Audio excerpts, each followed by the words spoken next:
Today, we're diving into some seriously powerful life advice from the one and only Denzel Washington. And it all comes down to this one big idea he has: fall forward.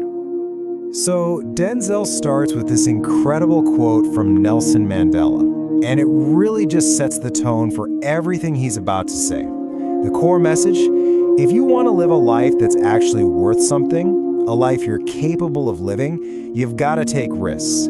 Just playing it safe, that's not going to cut it. Okay, so let's get into his first big point.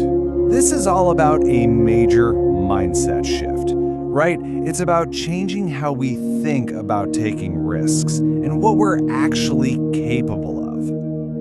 You know how everyone always tells you to have a plan B, something to fall back on? Well, Denzel just completely flips that on its head.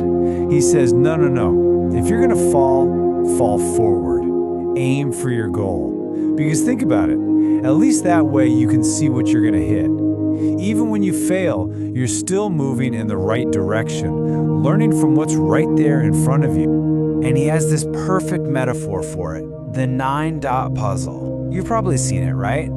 The only way you can possibly connect all 9 of those dots is if you draw your lines outside the box. It's such a great visual, because that's exactly his point. If you want to do something amazing, you have to break out of those imaginary, conventional boundaries we all put on ourselves. All right, so this whole fall forward idea naturally leads to the next big thing, and that's failure. Because if you're taking those big risks, well, failure isn't just a maybe, it's a guarantee. And listen, Denzel does not sugarcoat this at all. He's super direct. He says, look, you will fail at some point. You're going to lose. You're going to embarrass yourself. You are absolutely going to suck at something. And his advice is simple. Just embrace it. Don't fight it, because it's coming one way or another. And this isn't just talk. He uses his own life as the perfect example. Get this, about 30 years ago, he bombs an audition for a Broadway musical. Why? Because he couldn't sing. It was at the Court Theater. Now, he could have just given up, right? But he didn't. He just kept working, kept praying, kept going to the next audition and the next, and then fast forward all those years, and where does he end up?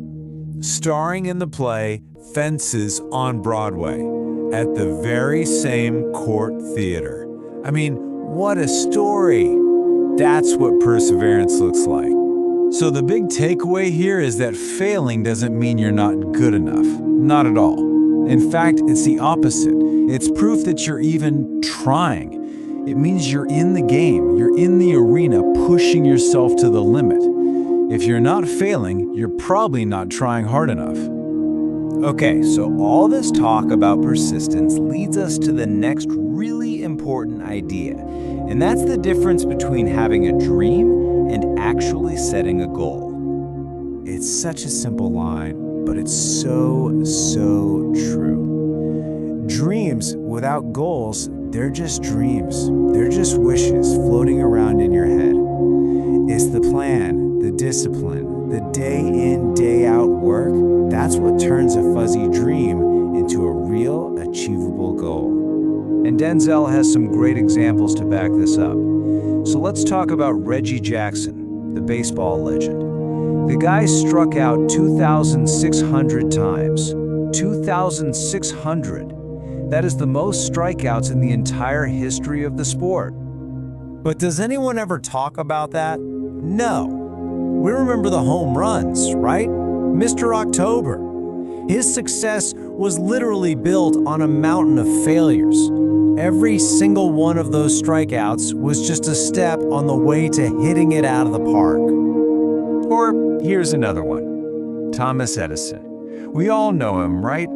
The guy who invented the light bulb. But what's easy to forget is that it took him 1,000 failed experiments to finally get it right. Think about that. 1,000 times it just didn't work.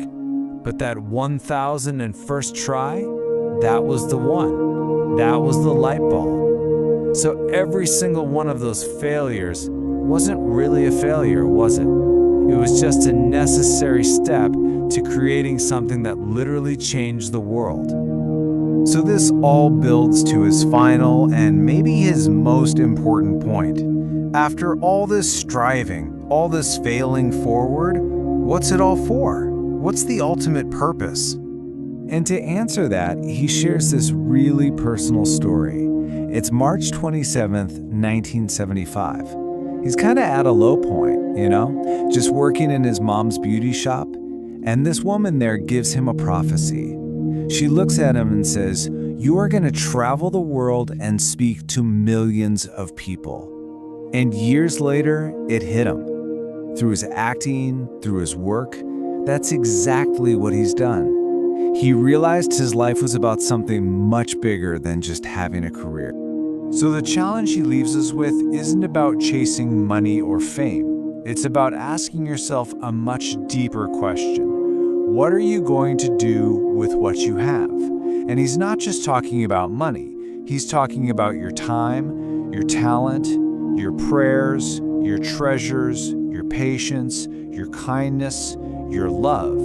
These are the real gifts, he says. And the real question is, how are you going to give them away? And he ends with this really haunting thought experiment. He asks you to imagine this.